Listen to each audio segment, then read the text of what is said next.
IT job కోసం చూస్తున్నారా? ఐటీలో కెరియర్ బిల్డ్ చూసుకోవాలనుకుంటున్నారా? అయితే సమాధానం కోడింగ్ ట్యూటర్.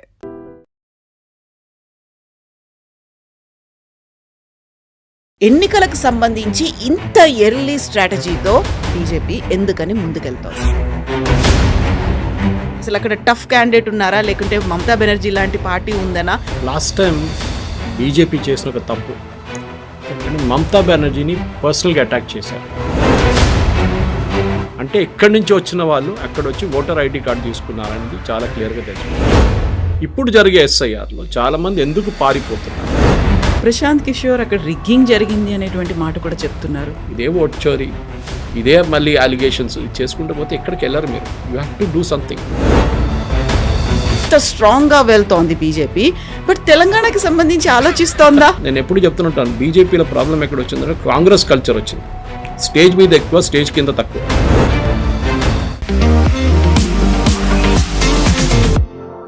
నమస్తే, నేను Kavitha. Welcome to iDream News and నిజాలు. వెస్ట్ బెంగాల్ ఎన్నికలకు సంబంధించి బీజేపీ అందరికంటే ముందుగానే తన స్ట్రాటజీతో దూసుకెళ్తోంది. అందులోనూ ప్రధానంగా వార్ రూమ్ స్ట్రాటజీని కూడా అనౌన్స్ చేసింది. కీలకమైనటువంటి ప్రాంతాల్లో అంతకంటే కీలకమైనటువంటి నేతల్ని కూడా రంగంలోకి దించబోతోంది. ఆ తర్వాత అస్సాం మీద కూడా అదే స్ట్రాటజీని అనుసరించబోతోంది. యాక్చువల్గా ఎన్నికలకు సంబంధించి ఇంత ఎర్లీ స్ట్రాటజీతో బీజేపీ ఎందుకని ముందుకెళ్తోంది? మనతో పాటుగా ఉన్నారు సీనియర్ జర్నలిస్ట్ సురేష్ కొచాతిల్ గారు. సార్ నమస్తే.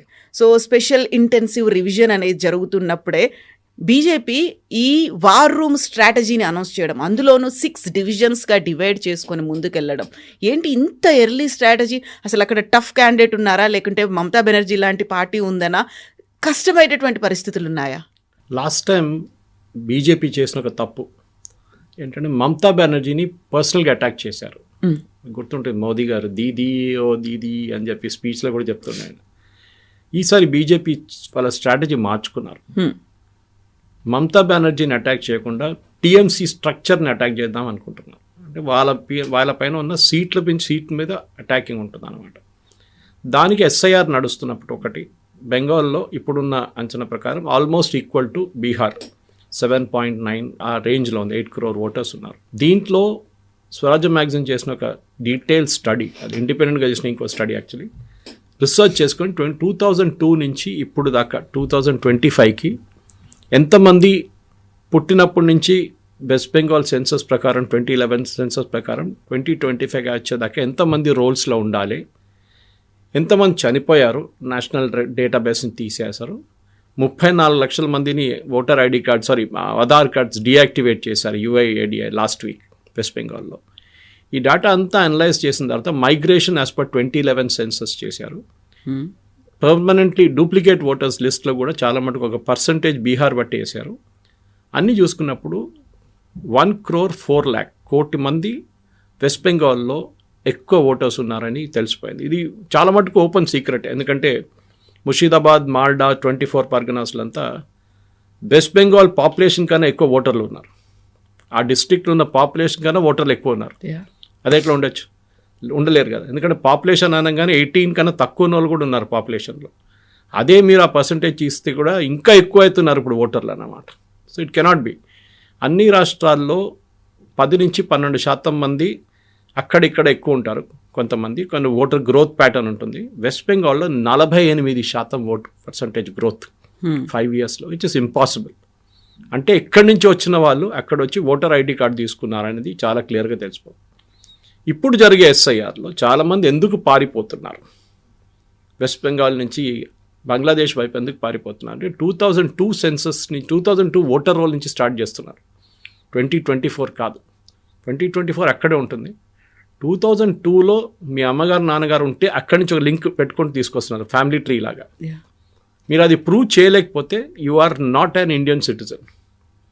ఎక్కడో మీ మదర్ ఫాదర్ డీటెయిల్స్ ఉంటుంది, నేషనల్ డేటాబేస్లో ఉంటుంది ఎక్కడో. ఏదో ఒక ఎలక్షన్ 2002 కాకపోతే దానికన్నా ముందున్న ఎలక్షన్లో కూడా మీ అమ్మగారు నాన్నగారు పేరు ఉంటుంది. అక్కడి నుంచి మీ లైన్ స్టార్ట్ అవుతుంది అన్నమాట. సో దానికి మీరు డాక్యుమెంట్స్ ఇస్తారు, మీ 10th క్లాస్ సర్టిఫికేటో ఏదైనా ఇచ్చినప్పుడు మీకు ప్రూవ్ అయిపోతుంది that you are a part of it అనేది. లేకుంటే 2024 డేటాబేస్ తీసి 2002తో కంపేర్ చేస్తే మీ నాన్నగారి పేరు, అమ్మగారి పేరు, ఎవరో పేరు ఉంటుంది దాంట్లో. So that automatically you are qualified for voter roll. Bihar ఎన్నికల్లో ఇట్లనే కంపేర్ చేస్తే 3 కేటగిరీల్లో బయటపడ్డారు. ఏంటి, ఒకటి వెరీ క్లియర్లీ డెడ్ ఓటర్స్, చనిపోయిన వాళ్ళు. దీంట్లో ఎలక్షన్ కమిషన్ ఆఫ్ ఇండియాకి యుఐడిఏ చాలా హెల్ప్ చేశారు. వెస్ట్ బెంగాల్లో 34 లక్షల మంది లాస్ట్ 5 నుంచి 10 సంవత్సరాల లోపల చనిపోయిన వాళ్ళు ఉన్నారు. ఇంకా ఎక్కువ ఉండొచ్చు, కానీ వాళ్ళ దగ్గర ఉన్న డేటాబేస్ ప్రకారం. కానీ ఈ కార్డులో చాలా మటుకు కార్డు ఎప్పుడు కూడా వాడుకుంటున్నారు ఎవరో. ఆలోచించండి, చనిపోయిన వాళ్ళ కార్డులు they are use for SIM activation, ration card, voter ID card verification, అన్నిటికీ ఇది వాడుకుంటున్నారు ఎవరో.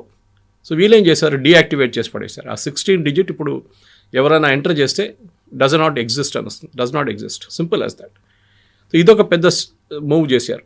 రెండవది పర్మనెంట్లీ మైగ్రేటెడ్. వెస్ట్ బెంగాల్లో లాస్ట్ ఒక 30 సంవత్సరాల నుంచి 20-30 సంవత్సరాల నుంచి ఈవెన్ టిల్ రీసెంట్లీ చాలామంది అక్కడ ఉన్న యంగ్స్టర్స్ వెస్ట్ బెంగాల్ ఇడిచి వెళ్ళిపోతున్నారు. అక్కడ బిజినెస్ ఆపర్చునిటీ లేదు, అక్కడ ఏ సెక్టర్ కార్పొరేట్ అందరు వెళ్ళిపోతున్నారు అక్కడి నుంచి. ఒక టైంలో పెద్ద పెద్ద దాల్మియా లాంటి కంపెనీస్, మిగతా ఐటీసీ లాంటి కంపెనీస్ ఉన్న హెడ్ క్వార్టర్స్ అక్కడి నుంచి అందరూ పారిపోయారు. Tata was the last one to run away to Gujarat, nano project తీసుకు అక్కడికి వెళ్ళిపోయారు వాళ్ళు. సో వెస్ట్ బెంగాల్ నుంచి చాలా మంది యంగ్స్టర్స్ మైగ్రేట్ అయిపోతున్నారు. ఇన్ఫ్యాక్ట్ వెస్ట్ బెంగాల్ని ఓల్డ్ ఏజ్ హోమ్ అని చెప్తారు, కేరళ లాగానే. కానీ కేరళలో they go to Gulf and other countries, Europe and US. కానీ ఇక్కడ వీళ్ళు మిగతా స్టేట్స్కి వెళ్తారు, భారతదేశంలోనే మిగతా స్టేట్స్కి వెళ్తున్నారు అన్నమాట. మనం బీహారీల గురించి మాట్లాడుతాం, బీహారీలు హైదరాబాద్లో పనిచేస్తారు. వెస్ట్ బెంగాల్ నుంచి చాలామంది, దాంట్లో బంగ్లాదేశ్లు కూడా ఉండొచ్చు. Anyway that's a different story.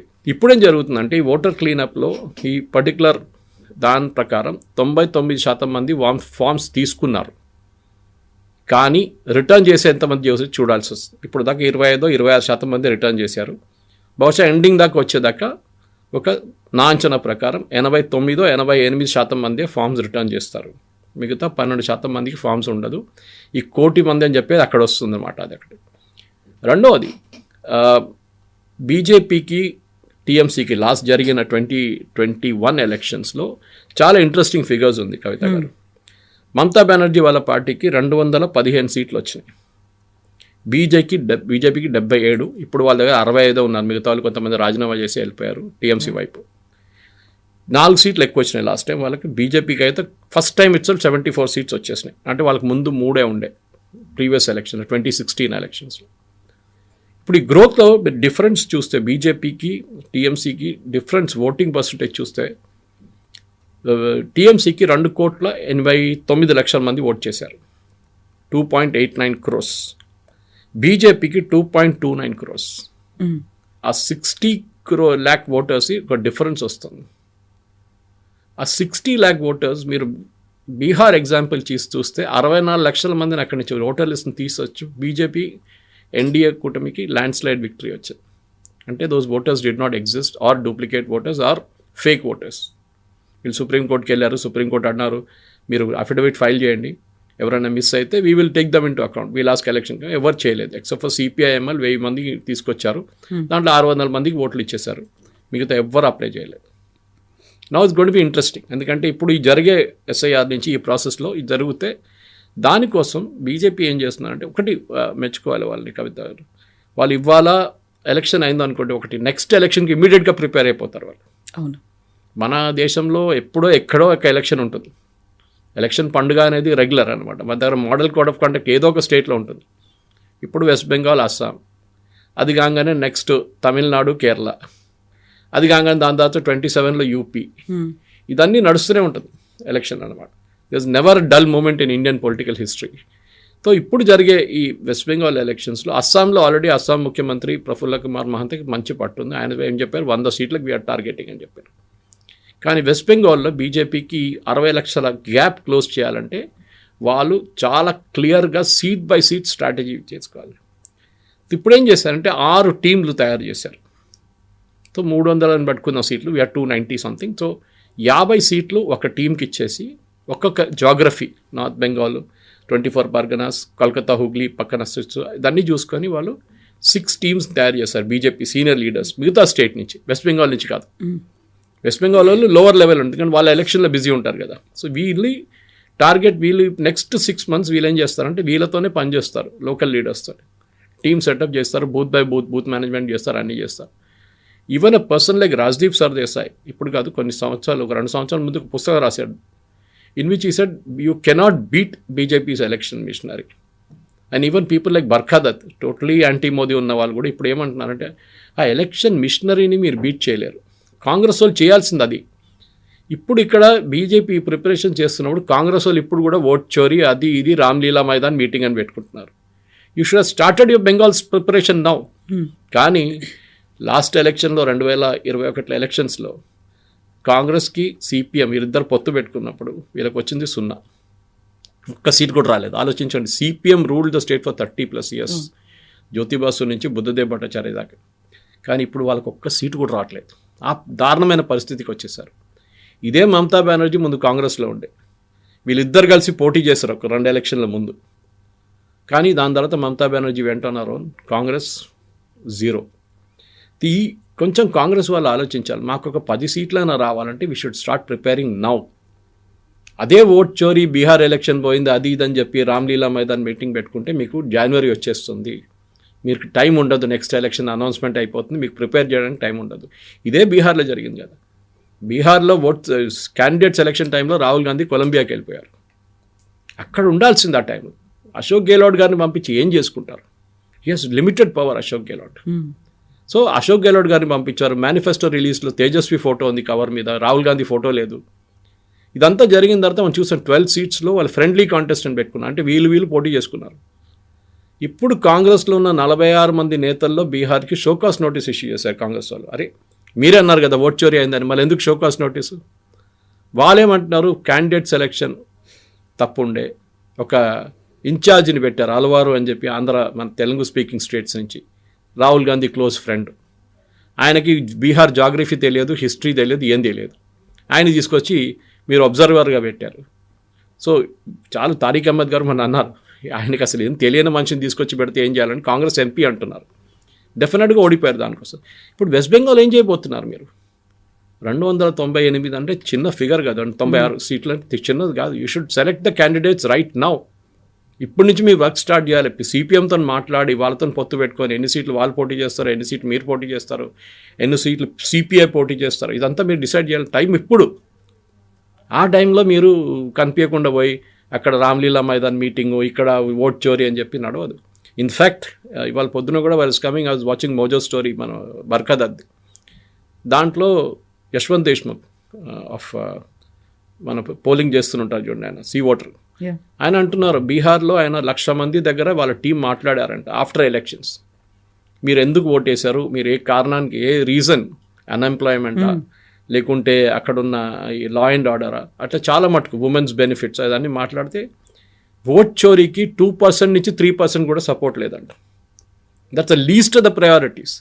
కానీ మీరు దానంటే వాడు ఉన్నారు 3%, 2% అంటే మీకు ఏం బెనిఫిట్ వస్తుంది? ఎలక్షన్ అయిపోయింది, the patient has died, postmortem అయిపోయింది, మీరు దాని మీద మళ్ళీ వెళ్ళి కూర్చుంటారు ఏంటి? నాకు అర్థం కాదు వీళ్ళకి. You should look at the next election, Assam కానివ్వండి, వెస్ట్ బెంగాల్, దాని మీద నిఘా పెట్టి దాని మీద పనిచేయండి కష్టపడి. అది చేయకుండా ఇదే స్ట్రాటజీ మళ్ళీ. అదే సేమ్ టైం మీరు చూడండి Kavitha garu, BJP has appointed incharges including Andhra నుంచి మధుకర్ గారు అని చెప్పి, I think is an RSS appointee in to BJP, ఆయన్ని పెట్టారు. అలా ఎంతమంది, సిటీ రవి కర్ణాటక నుంచి, ఆయన నుంచి అక్కడ ఇన్ఛార్జ్గా పెట్టారు. ఇద్దరిది ఒక టీం క్రియేట్ చేసి 6 జోన్స్గా వాళ్ళు డివైడ్ చేసుకున్నారు. This is planning. ఈ ప్లానింగే మైక్రో ప్లానింగ్ నుంచి మీకు మొదలవుతుంది. దిస్ ఇస్ వాళ్ళ దగ్గర ఉన్న దోపర్చి సిస్టమ్ కానీ, పన్నా ప్రముఖులు కానీ, ఇదన్నీ చేస్తున్న వాళ్ళదే. అది కాకుండా ఆర్ఎస్ఎస్ వాళ్ళు వాళ్ళ జనజాగరణ చేసుకుని ఉంటారు. వాళ్ళు ఆల్రెడీ 100 yearsకి వాళ్ళు జనజాగరణ చేస్తున్నారు. వాళ్ళు that is nothing to do with politics. కానీ నాకు అది మళ్ళీ అదే surprised. Akhilesh Yadav possibly prepared ఉన్నాడేమో యూపీ ఎలక్షన్ 2027, కానీ రాహుల్ గాంధీ ప్రిపేర్డ్ కాలేడు. ఆయన ఆ టైంలో అక్కడ వెళ్తారు, చేయి ఊపుతారు, రాదు మీకు ఓట్లు అప్పుడు. You have to prepare right now for that. And micro manage చేయాల్సి వస్తుంది ప్రతి సీట్కి, ప్రతి బూత్కి. ఎప్పుడు అమిత్ షా గారు చెప్తుంటారు, booth management is the most crucial part of every election అని. ఆ చోట్ల ఆ పక్కనున్న ఆ బూత్ వరకు పక్కనున్న అందరు తెలుసు వారికి. వాళ్ళు 10, 11, 12 గంటలకు రాకపోతే ఫోన్ లేదు మొదలు పెడతారు, మీరు ఎక్కడున్నారు సార్, రాలేదు ఇంకా ఓటింగ్ అని ఫోన్ చేస్తారు వాళ్ళు. That is how booth management is done. అది కాదు, ఓట్ చోరీ జరిగింది, ఇంతమంది 5 గంటల తర్వాత ఓటేశారు, ఫామ్ 17 తర్వాత లేట్ ఇచ్చారు, మహిళలంతా పురుషులంతా మీ బైఫికేషన్ ఇవ్వలేదు. You can do all that after election. మీరు ఛాలెంజ్ చేయండి, 45 రోజులు మీకు టైం ఉంది. ఇప్పుడు ఆల్రెడీ 10 రోజులు పోయిన, ఇవ్వాలి దాకా ఒక్క క్యాండిడేట్ కూడా బీహార్లో కాంగ్రెస్ వైపు నుంచి పిటిషన్ వేయలేదు కోర్టులో. మీరు ఛాలెంజ్ చేయొచ్చు కదా. యూ డూ దట్, లీడర్షిప్ అనేది is to lead, not to complain. ఇప్పుడు ఏమైపోయిందంటే లీడర్ ఎవరైనా కానీ మీరు అలెగ్జాండర్ ద గ్రేట్ నుంచి మన చాళుక్యాలు, మన చోళాలు, వీళ్ళందరినీ తీసుకోండి, శివాజీ, ఎవ్రీబడి, వాళ్ళు తప్ప ఎప్పుడు జరిగిందో they accepted and they moved on with it. Prashant Kishor అక్కడ రిగ్గింగ్ జరిగింది అనేటువంటి మాట కూడా చెప్తున్నారు. ఆయన ఇంకో మాట కూడా చెప్పారు దాంతోపాటు, but I have no proof అన్నారు. అవును. సో మీరు ఒక అలిగేషన్ చేసేటప్పుడు మీ దగ్గర ప్రూఫ్ ఉండాలి. ప్రూఫ్ ఏం లేదు, బట్ అలిగేషన్ చేస్తున్నాను కదా, రాహుల్ గాంధీ చెప్తున్నాను, నేను కూడా చెప్తున్నాను, అది కాదు. And use very clear, I don't have proof. Proof లేనప్పుడు నోబడీ విల్ యాక్సెప్ట్ ఇట్. ఒక్క 1% అయినా ప్రూఫ్ ఉండాలి దాంట్లో, అది లేదు మీ దగ్గర. లేనప్పుడు మీరు ఏం చేస్తారు? సో ఈ వెస్ట్ బెంగాల్లో జరిగే దాంట్లో ఈచ్ రీజన్కి వాళ్ళు తీసుకొని చేస్తున్నది కాంగ్రెస్ కూడా ఒక లెసన్. నేను పొద్దున్నుంచి మన దగ్గర 3వ channel where I'm speaking on the same subject. ఎందుకు చేయట్లేదు అనేది ఒక బాధ అనిపిస్తుంది. ఎందుకంటే we need a good opposition. Kavitha garu, we need a strong opposition. Opposition లేదు మన దగ్గర. మన దగ్గర ఉన్న అపోజిషన్ ఏంటి? రాహుల్ గాంధీ గారు అప్పుడప్పుడు కనిపిస్తారు, అప్పుడప్పుడు గాయమైపోతారు. మళ్ళీ ఆయన క్యాండిడేట్ సెలక్షన్లు ఆయన దగ్గర. ఇప్పుడు చూడండి, హైదరాబాద్లో ఇప్పుడు డీసీసీ చీఫ్స్ని పెట్టారు వీళ్ళు ఇక్కడ. అది ఇంకో స్టోరీ. దాంట్లో హైదరాబాద్ కాన్స్టిట్యున్సీకి హైదరాబాద్ డిస్ట్రిక్ట్ అపాయింట్ చేసిన మనిషి ఇక్కడ వాళ్ళకి ఎవరికి తెలియదు. Imagine, nobody knows him, is from Kurnool originally. కానీ ఎక్కువ మాట్లాడలేదు, ఎందుకంటే రాహుల్ గాంధీ మనిషి, ఆయన రాహుల్ గాంధీ ఇన్నర్ క్యాబినెట్లో ఉన్న మనిషి. Same thing happened in Bihar, all over ఆయన పంపించారు అక్కడికి. Who knows? మీరు గ్రౌండ్ లెవెల్లో సపోర్ట్ లేని మనుషులు తీసుకొచ్చి పెడితే మీ కాడర్ కూడా మిమ్మల్ని సపోర్ట్ చేయరు. ఇది ముందు మొఘల్ టైంలో ఇక్కడ ఒక లోకల్ గవర్నర్ని అపాయింట్ చేస్తుండే. మన ముందు నిజాములు కూడా అదే ఉండే. They were vassals of the main Aurangzeb. తర్వాత ఆయన చనిపోయిన తర్వాత కదా వీళ్ళు ఇండిపెండెంట్ అయిపోయారు టోటల్. అంటే ఆయన పని ఏంటి? ఇక్కడ వచ్చి మేనేజ్ చేయడం. ఫార్ ద కింగ్ వీళ్ళు మేనేజ్ చేస్తారు ఇక్కడ వచ్చి, లోకల్ నవాబ్లు వీళ్ళు. ఇది కూడా అదే నడుస్తుంది ఇప్పుడు. మీరు you appoint locals who know. మీరు ఇప్పుడు అంజన్ కుమార్ యాదవ్ని తీసి మీరు ఈయన పెట్టారు, ఆయనకి ఏం తెలుసు? ఏం తెలియదు. కర్నూలు మంచి, ఆయన ఇక్కడ వచ్చి ఏం చేసుకుంటాడు? రాహుల్ గాంధీ మంచి, అచ్చచ్చ ఎక్కువ ఎవరు ఎక్కువ మాట్లాడకండి, టచ్ చేయద్దు. వాళ్ళు పొద్దున్న పేపర్లో వచ్చింది, none of them are prepare to speak local leaders because they are scared. Politics ఉంటుంది, ప్రాబ్లం ఉంటుంది. ఈవెన్ క్యాండిడేట్ అనౌన్స్మెంట్లో రెబెల్ క్యాండిడేట్స్ వీళ్ళు అందరూ వస్తారు. కానీ that is not the point. The point is very simple. మీరేం చేస్తున్నారు, దాన్ని ఎట్లా కంట్రోల్ చేస్తున్నారు, మీరు క్యాంపెయిన్ ఎట్లా చేయబోతున్నారు, where is Mamata Banerjee's weakness, where is a strength. ఆమె ఈ బంగ్లాదేశీ ఓటర్ మీద డిపెండ్ అవుతున్నారా, లేకుంటే బెంగాలీ ఇంటెలెక్చువల్ భద్రలోతో ఉన్నారా, లేకుంటే మహిళల దగ్గర ఏమైనా సపోర్ట్ ఉందా? These are all points which need focus. అది కాకుండా ఇదే ఓట్ చోరీ, ఇదే మళ్ళీ అలిగేషన్స్ చేసుకుంటూ పోతే ఎక్కడికి వెళ్ళరు మీరు. You have to do something. And BJP strategy చూడండి. Even Assam I'm very impressed. అస్సాంలో 100 సీట్లు మేము గెలుస్తాము, 103 స్థానాల్లో పోటీ చేస్తాము, 100 సీట్లు గెలుస్తాము అంటే అసలు ఇప్పుడు లేవు ఆ ఎలక్షన్స్. కాకపోతే అంత స్ట్రాంగ్గా వెళ్తోంది బీజేపీ. బట్ తెలంగాణకి సంబంధించి ఆలోచిస్తోందా? That's a good question. మనం దీని గురించి చాలాసార్లు మాట్లాడాను నేను. అండ్ కొంతమంది బీజేపీ లీడర్లు నాకు ఫోన్ చేసి కూడా చెప్పారు, సురేష్ గారు మీరు చెప్పింది నిజమే కానీ మేము పబ్లిక్లో మాట్లాడలేము ఇదంతా అని చెప్పారు. రామచంద్రరావు గారు is my classmate. So disclaimer ఒకటి ముందే చెప్పేస్తున్నాను నేను. అది కాదు, తెలంగాణలో నాకు అర్థం కావట్లేదు ఏం జరుగుతుంది. ఎందుకంటే ఒకవైపు ఈట్ల రాజేందర్ గారు ఏమో రిలీజియన్ని తీసుకురాకూడదు పాలిటిక్స్ అని చెప్తున్నారు, అటువైపు సంజయ్ గారు ఏం చెప్తున్నారు, 20% ఉన్న ముస్లిమ్స్ కలిసి ఉంటే కంబైన్డ్గా ఓటేస్తున్నారు, 80% ఉన్న హిందువులు ఎందుకు చేయట్లేదు, బీజేపీ అది ఎక్స్ప్లాయిట్ చేయాలి కదా అని చెప్తున్నారు. అది బీహార్లో అదే జరిగింది కదా. బీహార్లో అన్ని క్యాస్ట్లు కలిపి, అక్కడ రిలీజియన్ కాదు, అక్కడ క్యాస్ట్ కలిపి ఓటేశారు ఒకటే వైపు వచ్చి. హర్యానాలో అదే జరిగింది. మీరు జాట్ జాట్ జాట్ అని చెప్పి హూడాని తీసుకొచ్చి హూడా ముఖ్యమంత్రి అని చెప్పంగానే నాన్ జాట్స్ అందరు కలిసి కాంగ్రెస్ వ్యతిరేకంగా ఓటేశారు. అది బీజేపీ దాన్ని ఎక్స్ప్లాయిట్ చేయడానికి #1 ఛాంపియన్స్ వాళ్ళు. కానీ తెలంగాణలో మీరు ఎందుకు చేయలేకపోతున్నారు? జూబ్లీ హిల్స్లో కూడా చాలా లాస్ట్ మినిట్ అనౌన్స్ చేశారు. ఇప్పుడు ఖైరతాబాద్ వస్తుంది. ఇప్పుడు డెఫినెట్గా దానం నాగేందర్ రాజీనామా చేయబోతున్నారు ఇవాళ రేపట్లో, ఈ రూలింగ్ వచ్చే ముందే. అక్కడ కడియం శ్రీహరి గారిది ఒక సీట్ ఉంటుంది, అది పక్కన పెట్టండి, అది స్టేషన్ కాన్పూర్. కానీ ఇక్కడ సిటీలో మీరేం చేయబోతున్నారు? It will be repeat of Jubilee Hills. And local body elections, panchayat elections మీరు ఎందుకు అనౌన్స్ చేయట్లేదు? నేను దీనికన్నా ముందు కూడా కవిత గారు చెప్పాను అనుకుంటారు, ఇక్కడ జిహెచ్ఎంసీ ఎలక్షన్స్ రాబోతుంది, మీకు 45 స్థానాలు మీ దగ్గర ఉండే. What have you done about it? మీరు చేయాలి కదా. మీరు మీ క్యాండిడేట్స్ని, ఉన్న ఎగ్జిస్టింగ్ క్యాండిడేట్స్ని సపోర్ట్ చేయండి, ఎగ్జిస్టింగ్ వార్డ్ మెంబర్స్, కొత్త వాళ్ళని ఇప్పుడే అపాయింట్ చేయండి. వాళ్ళు పనిచేస్తారు గ్రౌండ్లో 3 నెలలు 4 నెలలు. అక్కడ డ్రైనేజ్, ఇక్కడ రోడ్డు, అక్కడ కరెంట్ లేదు, ఇక్కడ మురిదివాడ, అది ఇదని చెప్పి అన్నీ పనిచేస్తారు వాళ్ళు. కానీ మీరు వాళ్ళు టైం ఇవ్వకపోయి 2 వారాలు ఇస్తారు. 2 వారాలు ఏం చేస్తారు వాళ్ళు? They can do nothing. మీరు అడిగిన ప్రశ్న ఇస్ వెరీ వెరీ రెలవెంట్. బహుశా బీజేపీ లీడర్స్ కూడా కొంచెం వాళ్ళ ఇన్నర్ కాన్షియన్స్ని అడగాల్సింది. బీహార్లో ఎట్లా చేస్తున్నారు, హర్యానాలో గెలిచారు, మహారాష్ట్రలో ఓడిపోతున్న ఎలక్షన్ గెలిచారు, అన్ని ప్లేసెస్లో గెలుస్తున్నారు, మనం తెలంగాణలో ఎందుకు చేయలేకపోతున్నాము? అంటే కేంద్రమే దాన్ని పెద్దగా పట్టించుకోవట్లేదా అధిష్టానం? I'm surprised actually. ఎందుకంటే నేను ఎప్పుడో ఒక 2 సంవత్సరాల ముందు ఒక నేషనల్ డిబేట్లో చెప్పాను అన్నమాట. Second beach head after Karnataka is Telangana అని చెప్పాను. కర్ణాటకలో ఇప్పుడు ఆపోజిషన్లో ఉన్నారు, నో ప్రాబ్లం, అది ఎప్పుడో ఒకసారి మళ్ళీ రూలింగ్కి వచ్చేస్తారు వాళ్ళు. కర్ణాటకలో కూడా బీహార్ లాగా ప్రాబ్లం, అంటే బీహార్లో బీజేపీకి స్ట్రాంగ్ లీడర్స్ లేరు. ఇక్కడ కూడా కర్ణాటకలో కూడా అంతే. యడ్యూరప్ప తర్వాత ఎవరు లేరు అక్కడ, అని యడ్యూరప్పకి ఇప్పుడు ఇంట్రెస్ట్ లేదు ఎక్కువ అక్కడ లోకల్ పాలిటిక్స్లో. సో అట్లాంటి పరిస్థితుల్లో మీరు ఏం చేయబోతున్నారు? తెలంగాణలో లీడర్లు పబ్లిక్లో కొట్టుకోవడం అనేది చాలా బాధాకరం. ఎందుకంటే that shows lack of inner party discipline. ఎందుకంటే ఈ బీజేపీలో ఒక మాట ఉంటుంది కవిత గారు, ఆర్ఎస్ఎస్ నుంచి వచ్చిన వాళ్ళు ఎక్కువ పబ్లిక్లో మాట్లాడరు. మీరు చూడండి, ఆర్ఎస్ఎస్ నుంచి చాలామంది డెప్యుటేషన్లు వస్తారు పార్టీకి, వాళ్ళు ఎక్కువ మాట్లాడారు. ఆర్ఎస్ఎస్ బ్యాక్గ్రౌండ్ ఉన్న వాళ్ళు కూడా ఉన్నారు, వాళ్ళకు కూడా తెలుసు ఆర్ఎస్ఎస్కి నచ్చదు ఈ పబ్లిక్లో కొట్టుకోవడము, వాళ్ళ మీద స్టేట్మెంట్ చేయడము, వీళ్ళ మీద స్టేట్మెంట్ చేయడం అని. ఆ సిచ్యువేషన్ ఉన్నప్పుడు కూడా సంఘ్ వాళ్ళు కూడా బహుశా వాళ్ళు కూడా దే హావ్ గివెన్ అప్ అని తెలంగాణ అనుకుంటా, ఇప్పుడు వద్దు తర్వాత చూసుకుందాం, ఇప్పుడు ఏముందిలే అని చెప్పి. కానీ local body elections is a good test. సరే, ఆఫ్టర్ ద ఎలక్షన్ చాలామంది రూలింగ్ పార్టీ వైపు వెళ్ళిపోతారు, అది ఎప్పుడు జరుగుతుందే, అది దాంట్లో కొత్తది ఏం లేదు. కానీ మీరేం చేస్తున్నారు? మీరు పార్టీ వైపు నుంచి ఎఫర్ట్ అయినా పెడుతున్నారా? జిహెచ్ఎంసీ పని లోకల్ బాడీ పక్కన పెట్టండి. నేను కిషన్ రెడ్డి గారిని ఇంటర్వ్యూ చేసినప్పుడు ఆయన అదే అన్నారు, లోకల్ బాడీ కూడా మనం పక్కన పెడదాం, అక్కడ ఎవరు గెలిచినా కానీ వాడు రూలింగ్ పార్టీ వైపు వెళ్ళిపోతాడు, ఎందుకంటే వాడి ఫండ్స్ కావాల్సి వస్తే సర్పంచ్ నుంచి జెడ్పీటీసీ ఎంపీటీసీ వాళ్ళందరికీ ఫండ్స్ కావాలి గవర్నమెంట్ దగ్గర నుంచి, లేకుంటే వాళ్ళు బతకలేరు. సో వాళ్ళు రూలింగ్ పార్టీ వైపు వెళ్ళిపోతారు. అది బీఆర్ఎస్ ఉంటే బీఆర్ఎస్ వైపు వెళ్ళారు, ఇప్పుడు కాంగ్రెస్ ఉంటే కాంగ్రెస్ వైపు వెళ్తారు. జిహెచ్ఎంసీ ఏంటి? మేము ఒంటరిగా పోటీ చేస్తామని చెప్పి లోకల్ బాడీ చెప్పాను. జిహెచ్ఎంసీ కూడా అనౌన్స్ చేయండి ఇప్పుడే, రేపు వితిన్ 1 వీక్ మీరు ఒక కమిటీని పెట్టి డిసైడ్ చేయండి.